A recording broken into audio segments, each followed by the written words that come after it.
Hi, I'm Deborah Preuss, and I'd like to invite you today for just an hour to step into a space that's free of perfectionism. How does that sound? I'll tell you why I want to hold this space for you. Problem with perfectionism is, of course, comparison, right? We only see what others let us see. We see their on-stage presence. And then we compare and look at ourselves, and we see our messy backstage area with the half-finished projects and the baggage from last season and the ropes and pulleys that make everything work that we don't see with other people. The real problem with getting a perspective on how am I doing is that it's easy to end up comparing my inside to everybody else's outside. And it's a killer. So I'd like to propose to you an alternative today. And that alternative is comparing your outside to your core values. Comparing your behavior and your actions to what's important to you and what you truly love. You notice there's two parts to this. One is getting the perspective of your outside. And really, it's probably not that hard. You might be familiar with that from working with teams and doing retrospectives. We pause, we observe without judging, we notice what has been there, what has happened not just out in the world, but what happened inside us, without judging, without categorizing, without analyzing. We simply notice what's there. And once you're aware that you can apply that to yourself, you're going to have the skills to just quickly turn that on yourself and use exactly the same kind of practices you'd use with a team with yourself. Although it's easy to leave that for tomorrow. It's easy to procrastinate on that because there's nobody banging down your door asking for the result of that.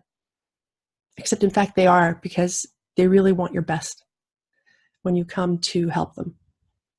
So I encourage you to, make the time for that. Put it in your calendar. Find a quiet space and use the skills you already have to reflect. But this is really the second part, because the question is, when you reflect, then what do you compare against? And this is where we come to the first part, which is core values. And the good news is that you're surely already living from your core values. That's why we call them core. You can't escape them. But if you can't articulate them, it's easy to mistake another voice, another inner voice, and listen to your inner critic, who's very good at telling you how great everybody else is and how much you need to improve. No wonder we avoid the reflections if that voice comes in with it. Armed with your core values, it's much, much easier to tell your critic to take a nap. Now is not the time. So you can evaluate your behavior and your doing, your actual performance against your own intentions and values and peace. I've seen it again and again. Once you do this, once you name your values, a whole lot of puzzles start to come into focus. You see how multiple deep values, perhaps previously unrecognized, had you stuck or spinning in circles or even torn in two. Loyalty wrestles with honesty. Continuous learning beckons you forward, and financial safety digs its heels in. No wonder some days your stomach hurts. Does it sound familiar? Once you can name and appreciate your core values, you become free to design plans that balance and harmonize the values in a way that honors yourself and honors what you love. And the balance may be different from day to day and from season to season, and you're totally free to manage that yourself because you're aware of the choices you're making. You're no longer making them simply from your gut, but also from your head.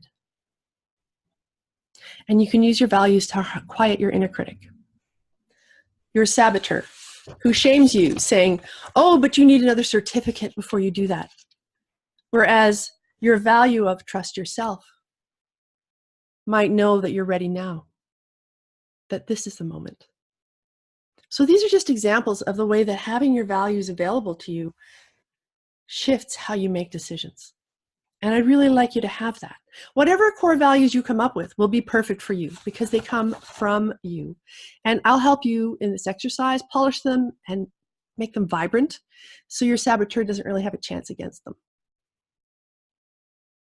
Today, I'm going to help my colleague Ardita work her way through a short values exercise. So come along, grab some paper, find a quiet spot. This might take an hour. And I'll explain the instructions to Ardita, and you can follow along and do the exercise together with us. And just stop when you need time to write and come back, start the recording again. I think you will love this exercise because really it's a celebration of you. And if you're not ready to do it now, then you can zip through the parts that aren't interesting. There's a link at the end to the short exercise and also to a longer version, deeper version of the exercise. I think you're going to like it.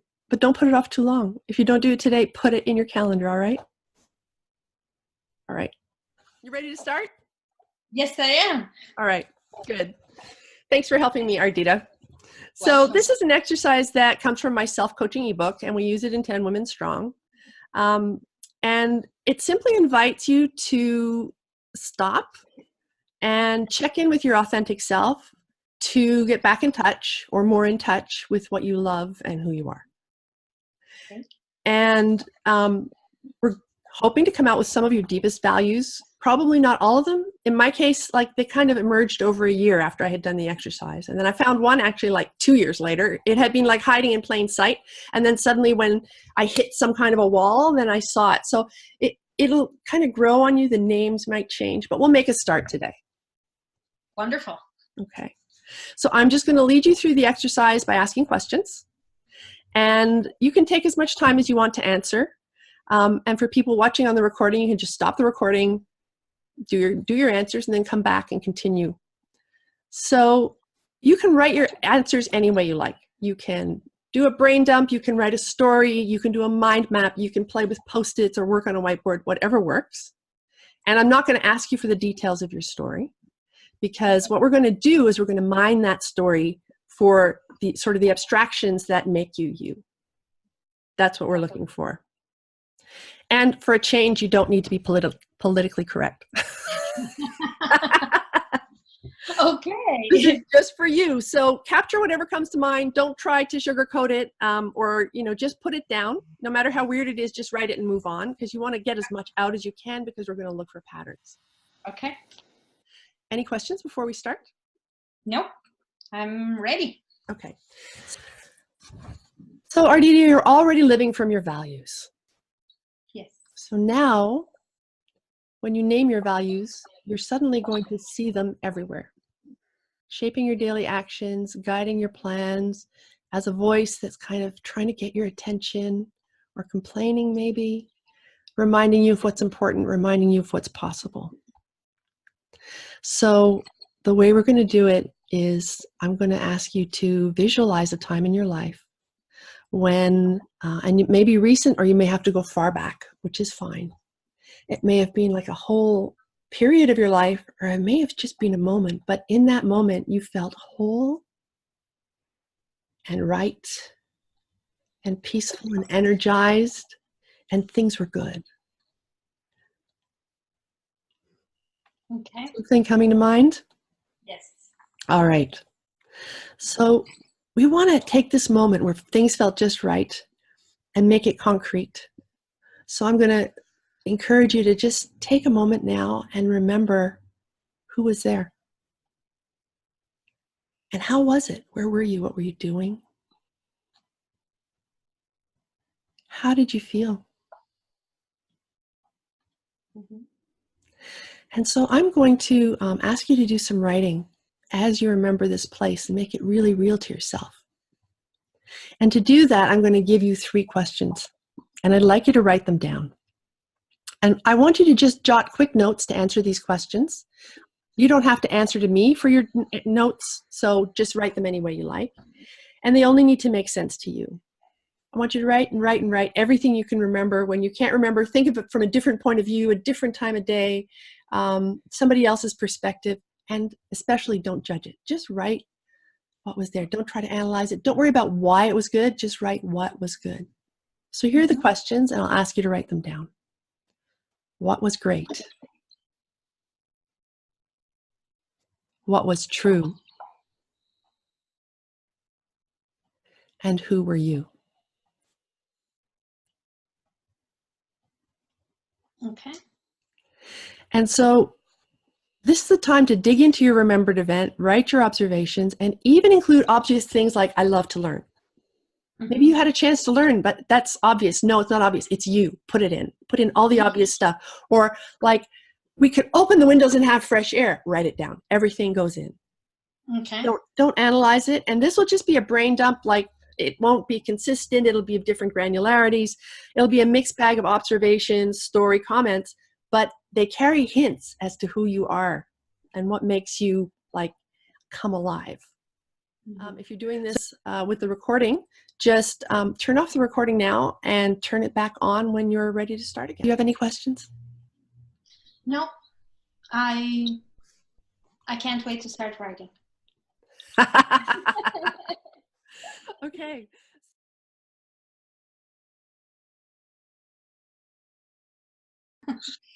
So welcome back. How was that? It was a little bit emotional because I brought myself back into a place where the story that I brought in mind, it keeps coming to me often. So it is a good story. There's something very essential about that story. It is. Maybe I can share it. Maybe I can share even what it is. Is that okay? Or do you want to know? Or I would. Well, yes, and I won't put it in the recording. Tell me. So it was after. So thanks for sharing the story with me. Yeah. And now you've got your brain dump from this story, and you remembered the emotions, which is great because it informs your work now. And that's perfect. That's exactly what we want to do. Yeah. And what I'd like you to do is look at your notes and any other memories you've still got swimming around that you didn't capture, and summarize this into 5 to 10 themes. 5 to 10 themes of what makes you you. What made this great? What made this perfect? So still sticking with the same 3 questions. What was great? What was true? What was you? Yeah. Group the things that you've written into 5 to 10 themes, and don't stress on naming them. Just bring back the groupings. Okay. Okay.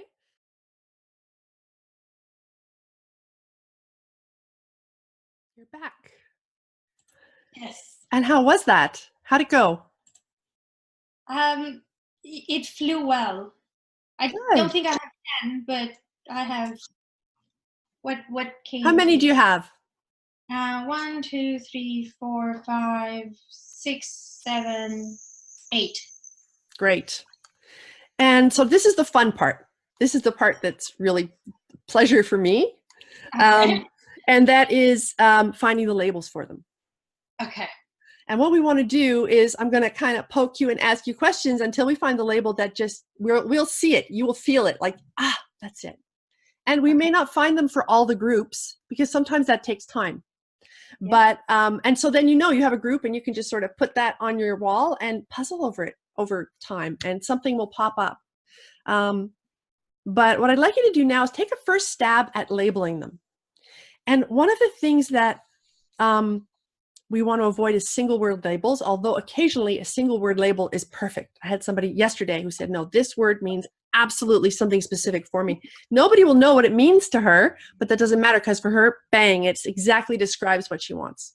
So let's say, for example, many people come up with a value of family, but family for you may be different than for me. So for example, maybe for you, it's healthy family. And for me, it's like crazy circus family. And for somebody else, it's something completely different. It's, a family made up of strangers from every nationality. So Yeah. when you find yourself with a single word, and it may actually be one of the words you wrote down, it just summarizes it so beautifully, try to tweak it somehow, add something to it. Ask yourself, what makes this my version of this word? And you may not be able to get labels for all of them. So just come back with what you've got, see where you are in 5 minutes, and come back when you're ready. And then I will help you polish them once we've got a few of them going. How many labels? 1 or 2? Well, a label for each group. So you said you had 8? Yes. So maybe one of them is just hope. Like maybe that's all there is there. And so that might be something somebody has. And you want to look at that and say, what's hope like for me? How can I make this resonate? So maybe it's like burning hope, or maybe it's like quiet hope, or maybe it's like hope like a rose. You know what I mean? Like, go with your gut. If something weird comes up like elephant, like that's there for a reason. Go with it. All right? Okay. All right. So here's your chance to be creative. And if you don't get stuck, just move on to the next thing. If you get stuck, then bring it all back and then we'll work together. Okay. All right. Let's see what you found. So give me one that was easy to label. Coming together. Coming together. And what happens as you're saying that title? What happens in you? It's, well, of course, as an agile coach, it's the sense that it's not an ending thing. It's coming. Okay. It's something that keeps ongoing people together. Uh-huh. So it's an ongoing and coming together in the sense that listening each other, understanding each other, accepting each other. Another one was. So before you move on, I want to poke at that one a little bit. Okay. Because coming together, lots of people have coming together things, but for some people they're about completely other stuff. So what is this coming together like for you? What would you add to coming together to make it your flavor? And that's what I put it in another label. I don't know if it is the same, but I put unconditional trust. Okay, that sounds different. Unconditional trust feels very different than this coming together, which is about an ongoing thing that happens over time. You talked about understanding and listening. What is this coming together? It's an event. It's kind of a place. What's the quality or the energy of it, of this coming together? People accepting things that probably were difficult for them to accept before. People letting go of their worries or their not being comfortable and getting into a place where we are together and it's feeling better and better, and easier and easier. And it's the sense of connection. Starting to connect. Is the word easy important? Or ease? It becomes easier to be in that space. And there is something about trust in there, isn't there? Yes. Is this something that you want to create? Do you create the event? Do you create the space? What's your relationship to coming together? You as Ardita. I can be the host. Oh, you see your face? That's it. So you host the coming together. Yes. So let's call it that for now. I create the space where everybody comes and things happen.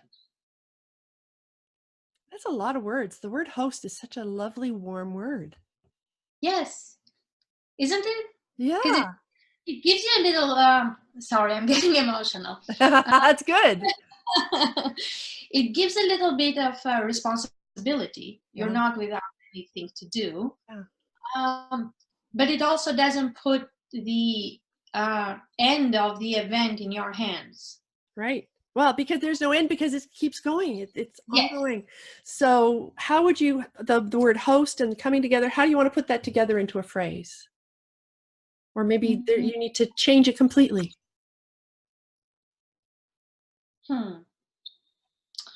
Host and coming together.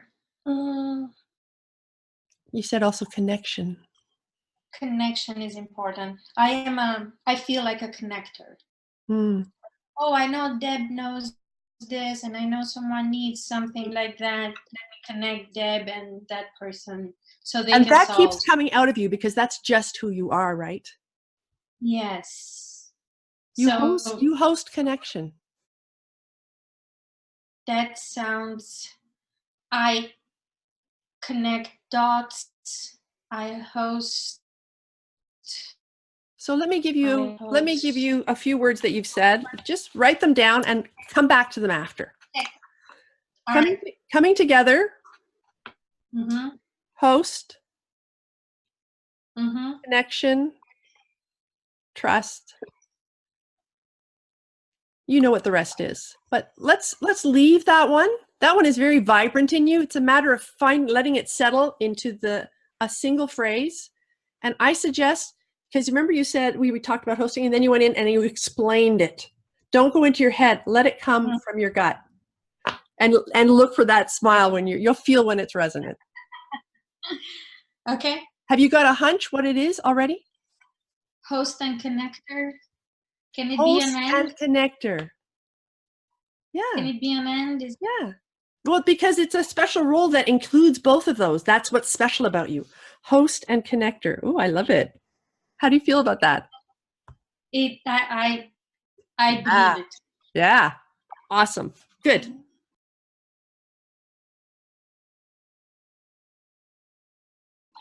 Do you have one that was kind of fuzzy or difficult to do? Comfortable. Okay. No worry. It is one about no doubting, no judgment, no worries. And I put that around feeling comfortable, but I don't know if I'm good with that. So my hunch is that feeling comfortable is the outcome because your values are met when you're in this place. But I have a feeling you're going around something here. So let's look at the details underneath. So you said no judging. What else did you say? No doubting. No doubting.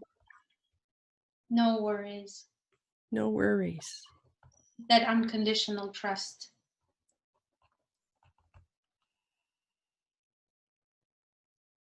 What is important about this for you? What makes this so appealing? I think one of the things that bothers, if I have to explain it with the opposite, it is micromanagement, telling to do, doubting, checking constantly. So it is the opposite of that. So when those things are missing, and can I ask you, what's your relationship to this? Is this something you want to be in or something you want to create? I want to be given. Okay, you want to receive it. Okay, so when those things that are irritants to you, the micromanagement and the being told what to do, when those things vanish, what is left behind? It is that sense of being comfortable and bringing my best to do, to achieve something to the best I can. Comfortable like what?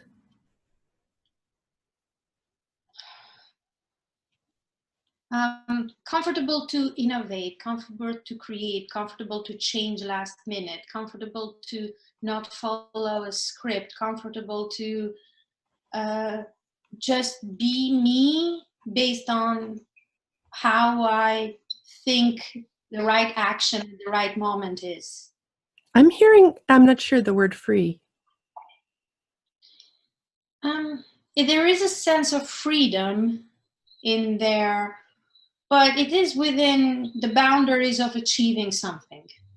Freedom to achieve the right thing in the right way that I have. Freedom to be great?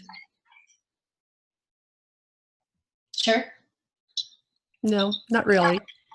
I'm not really a great believer. I'm constantly see myself into things that I need to improve. So it's about achieving. It's about, again, being in motion. Yes. Freedom to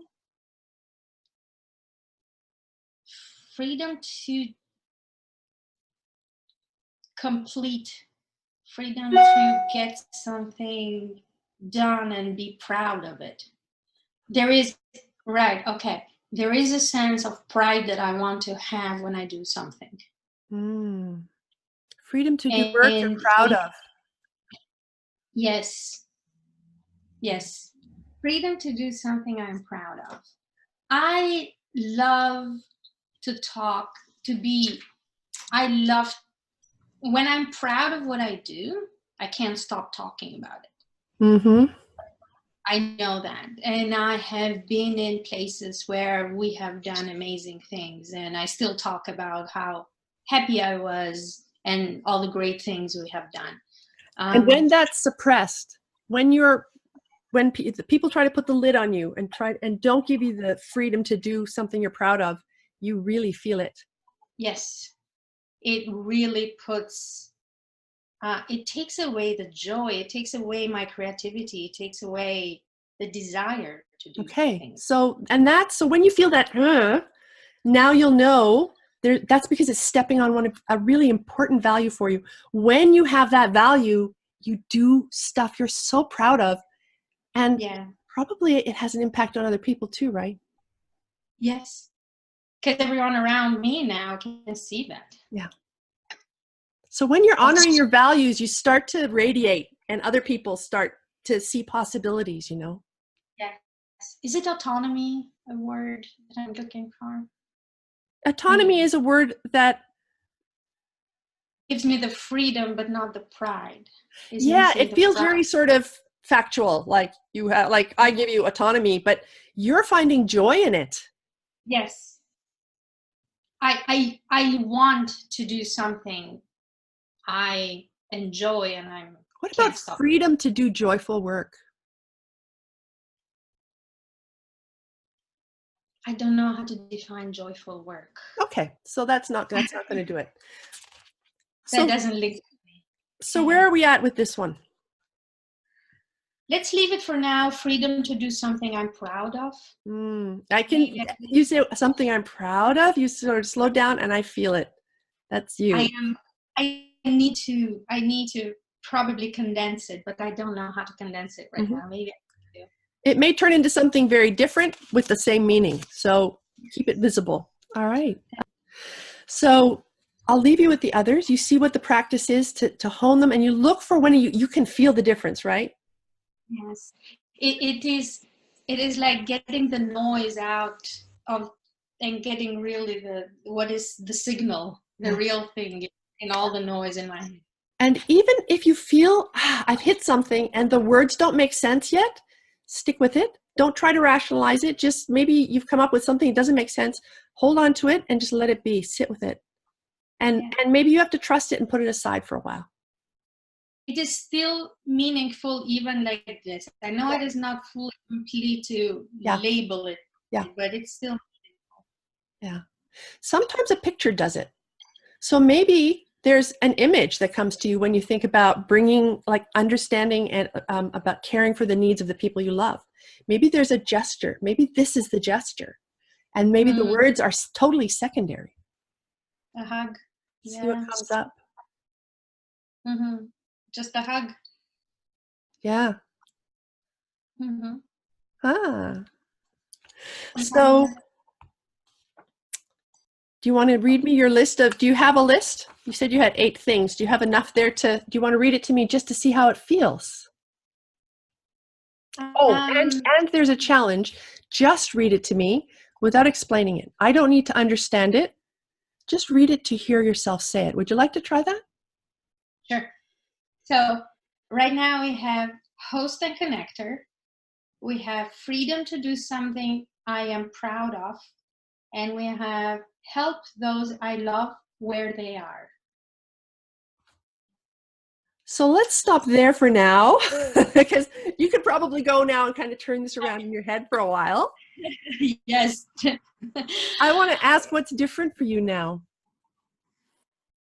It is easier for me to meet. It's like creating that elevator pitch about myself, right? If someone asked me 40 minutes ago, what are my values? I could probably go on and on with words, but now I have an elevator pitch and I'm comfortable on how I say it. And others can accept it or not. It's up to them. And in fact, the values are interrelated. They support one another. And so when you talk to them about two of your values, that may be enough to totally hook them, and you get into a great conversation, and the rest of that goes out the window.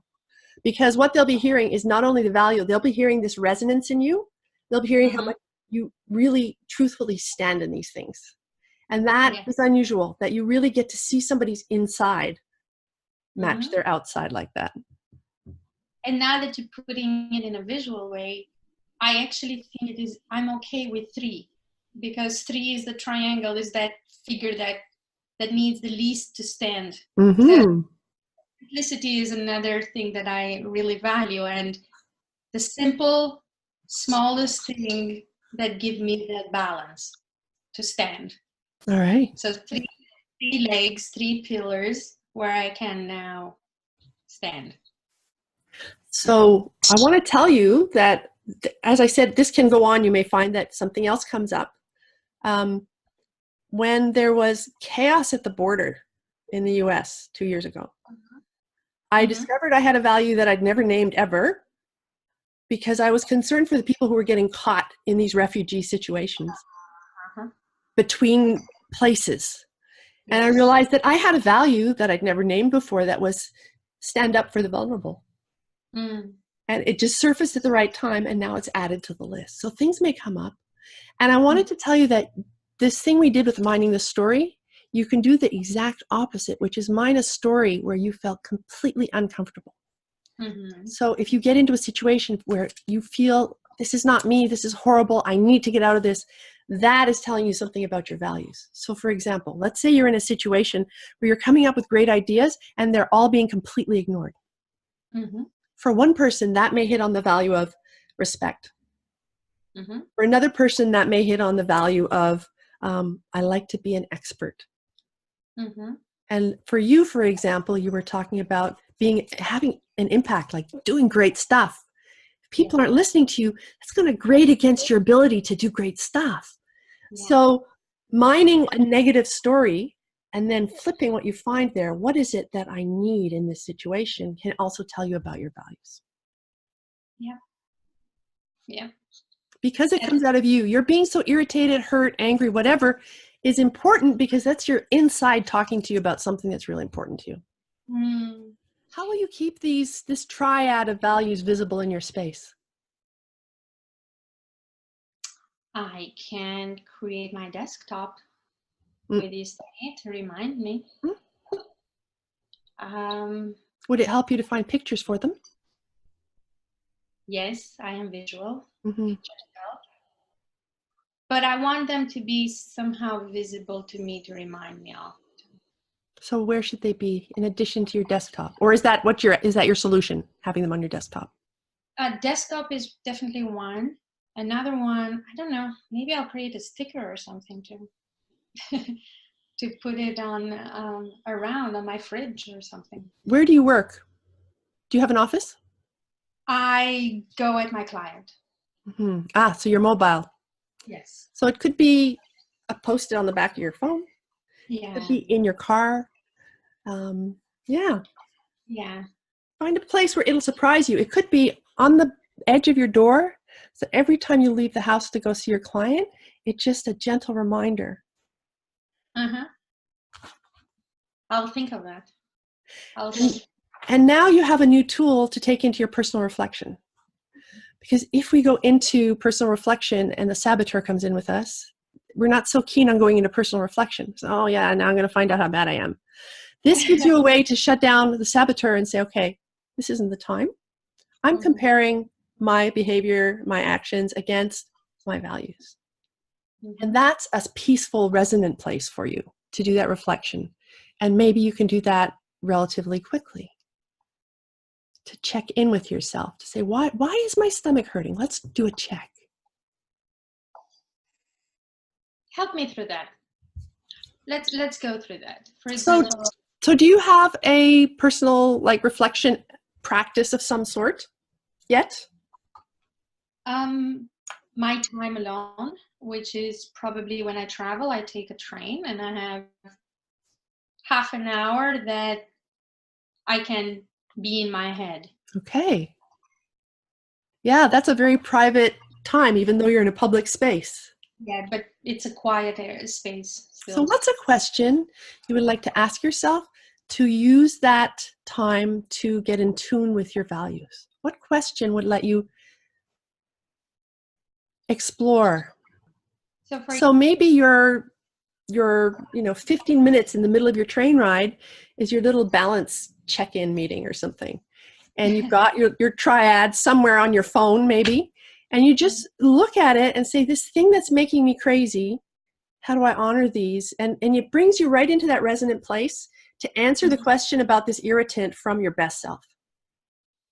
Yes. Yes, that is something easy to do. How will you remember? Well, having something that constantly comes to me, like these ideas of making a desktop or a sticker or something, it's always going to reinforce it on me. And I think it's going to reinforce it to the point that it becomes like a default way to look into things. But all right. Thank you. You're very welcome.